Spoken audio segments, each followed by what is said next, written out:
được cái kia với gần đồng phố, với đôi khi karaoke ai đi ra, tạo nên một bộ dạng hoàn hảo, phù hợp với nhiều đối tượng khách hàng.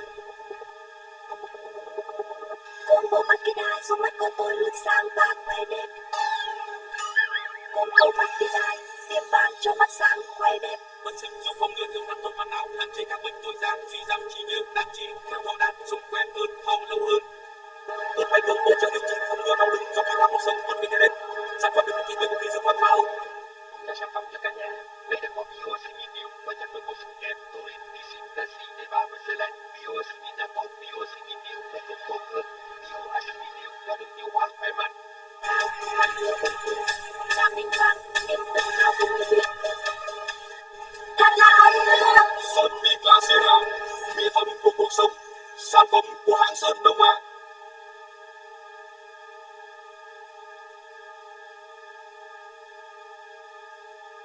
Phòng tránh đa phát sỏi với các thành phần nam dược bài thành giúp cơ thể thanh nhiệt bổ huyết nâng niu bài sỏi, nam dược bài thành giúp tiêu sỏi mạnh người. Theo dùng năng lượng bài tháp nhằm ở đâu, họ sẽ điều trị cho bệnh nhân không có năng lượng phải từ nam dược. Có áo không, tôi không sợ